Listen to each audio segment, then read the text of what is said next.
ஸ்கூல்லேருந்தே வரும்போதே அம்மா தலைவலி, அப்பா தலைவலின்னு சொல்லிட்டு வர குழந்தைங்க வந்து அதிகமாயிட்டாங்க. சின்ன வயசுலேயே குழந்தைங்களுக்கு தலைவலி வர்றதுக்கு ஒரு 3 ரீசன் இருக்கு. வாங்க பார்க்கலாம்.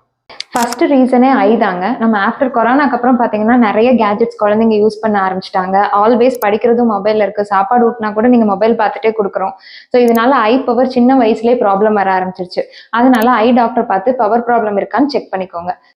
2வது தலைவலிக்கு மெயின் ரீசனே பார்த்தீங்கன்னா, டீஹைட்ரேஷன் தாங்க. இப்போ நம்ம 1 லிட்டர் வாட்டர் கேன் தண்ணி குடுத்து அனுப்பிச்சாலும், பாதி வாட்டர் கேன் வீட்டுக்கு திரும்பி வந்துருதுங்க. இதனால தான் பிடி பீரியட்ல கொஞ்சமா விளையாண்டா கூட ஈவினிங் சாயங்காலம் ஆனா தலைவலின்ட்டு வராங்க. ஸோ அதனால அவங்க அடிக்குவேட் வாட்டர் எடுத்துக்கிறாங்களான்னு கண்டிப்பா செக் பண்ணிக்கோங்க. 3வது நெக் மசில் டைட் ஆகி வர தலைவலிங்க.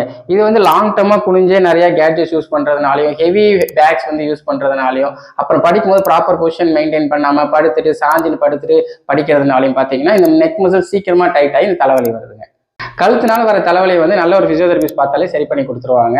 அப்புறம் வந்து பெரியவங்க வந்து தலைவலி அலட்சியப்படுத்துற மாதிரி குழந்தைங்களுக்கு தலைவலி அலட்சியப்படுத்தாம உடனே போய் பார்த்து அதை ட்ரீட் பண்ணீங்கன்னா அவங்க படிப்பு, ஹெல்த் 2மே ஸ்பாயில் ஆகாம உங்க ஃபியூச்சர் வந்து பிரைட் ஆகிறது பேரண்ட்ஸாக உங்க கையில தான் இருக்கு.